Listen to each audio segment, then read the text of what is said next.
जनता दल की बात आप करते हैं। मैं कहता हूं कि जो पार्टी हमें सम्मान देगा हम उसके साथ खड़ा रहेंगे। अगर हमको कोई दल अगर 24 में हमको 10 सीट देगा तो क्या ये हमारा नैतिक जिम्मेवारी होता है कि हम उसके साथ खड़ा हो जाए। जो पार्टी हमको बढ़ के आगे आवे ना हम उसके साथ तन मन धन से रहेंगे। तो अभी फिलहाल तो राष्ट्रीय जनता दल अभी कैंडिडेट कहाँ घोषित हुआ है जो बात कर रहे हैं। अगर आप मानते हैं कि राष्ट्रीय जनता दल अगर हमारे समाज को मैक्सिमम सीट देगा तो हम तो आपको कह दिया कि ना काहू से दोस्ती ना काहू से बैर, जो हमें सम्मान देगा हम उसका साथ देंगे, हम उसके साथ रहेंगे। सीधा है पूरे बिहार में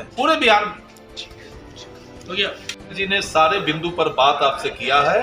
हम सामाजिक स्तर पर मैक्सिमम काम कर रहे हैं, लेकिन ऐसा नहीं है कि सत्ता और शासन में हमारी भागीदारी को अगर आप नजरअंदाज करिएगा तो हम उसके लिए भी लड़ने की तैयारी कर रहे हैं। भागीदारी तो नजरअंदाज की जा रही है कर रहे हैं, तो इसीलिए ना बैठे, इसीलिए ना हमारा 2 साल में पूरे राज्य में संगठन दन आ गया है। तो अभी तक जो समीकरण हमारे बिहार में चला है, कोई समीकरण है समाज को संगठित करना, समाज के जो मेधावी बच्चे हैं उनको पढ़ा लिखा के आगे बढ़ाना और समाज का एक बार पुरखों की तरफ फिर नेतृत्व प्रदान करने का हमारा लक्ष्य है और उसी लक्ष्य पर काम करना। उसके साथ जो हमारे सम्मान कैंडिडेट हमारा फ्रंट अभी सामाजिक स्तर पे काम कर रहा है, फ्रंट उतारने की बात कहाँ कर रहा है। फ्रंट का प्राथमिकता है, फ्रंट का प्राथमिकता है कि जो पार्टी हमारे समाज से ज्यादा से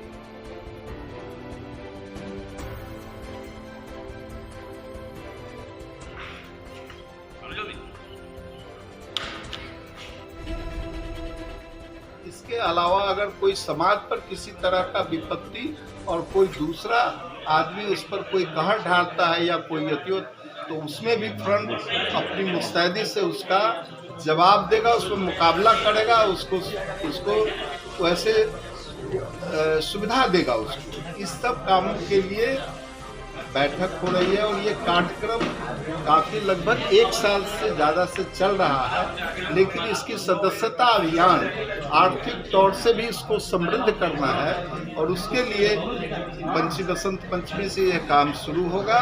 हम समझते हैं कि हमारा जो हमारा गौरवशाली भविष्य सादानंद सरस्वती, सर गणेश दत्त, वेंकट बाबू, रामदयाल बाबू, श्री बाबू ऐसे व्यक्तित्व ने जो समाज के लिए किया है, उस गौरवशाली इतिहास को हम फिर दोहराएंगे और उस इतिहास के मुताबिक हम अपने समाज को दूसरे समाज से भी जोड़ेंगे और अपने समाज को भी यूनाइट कर करके एकत्रित करेंगे, ताकि हमारी जो गरिमा कोई धूमिल करना चाहता है वह गरिमा धूमिल ना हो।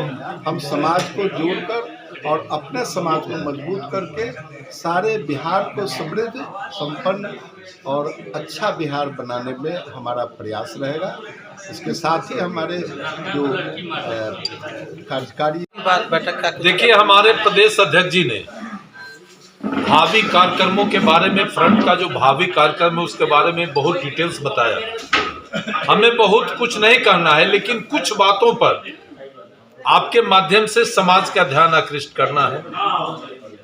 मुख्य रूप से हमारे फ्रंट का उद्देश्य है कि हम अपने पुरखों के विरासत को पुनर्स्थापित करें।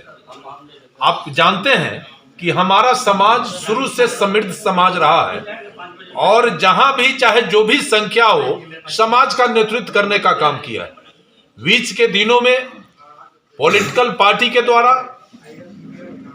हमारी उपेक्षा की गई है, सामाजिक रूप से हमें कमजोर करने का प्रयास किया गया है, राजनीतिक रूप से कमजोर करने का प्रयास किया गया है। तो इस संदर्भ में फ्रंट का बहुत क्लियर कट स्टैंड है कि जो हमें सम्मान देगा हम उसका साथ देंगे। अभी एमएलसी का चुनाव हो रहा है, पूरे राज्य में 24 सीट पर चुनाव है। हम लोगों ने निर्णय लिया है कि जो पार्टी हमारे समाज से अधिक उम्मीदवार उतारेगा हमारा समाज उसके साथ खड़ा होगा। नंबर 1। नंबर 2, ना काहू से दोस्ती ना काहू से बैर के फॉर्मूले पर हमारा यह फ्रंट काम कर रहा है और यह फ्रंट पिछले 2 वर्षों से इस राज्य में गतिविधि में है और 2 वर्षों के अंदर में हमारे अध्यक्ष जी ने आपको बताया कि 38 जिला में हम पहुंच चुके हैं। अब महानगर और नगर परिषद, नगर पंचायत में हमारा संगठन बनना है। इस हमारा लक्ष्य है कि हम इस वित्तीय वर्ष में 1.5 लाख सक्रिय सदस्य बनाएंगे।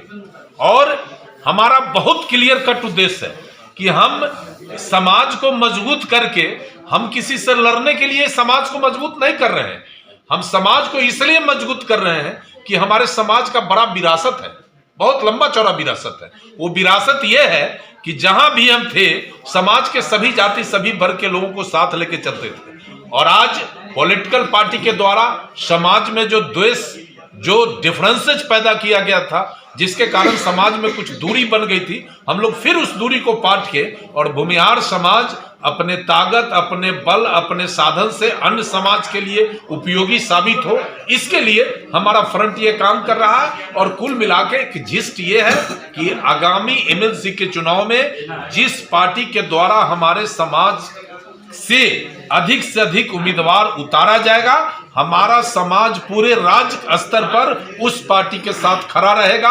हमें किसी से परहेज नहीं है, हम जो हमारा सम्मान करेगा हम उसके साथ खड़ा होंगे। तो राष्ट्रीय जनता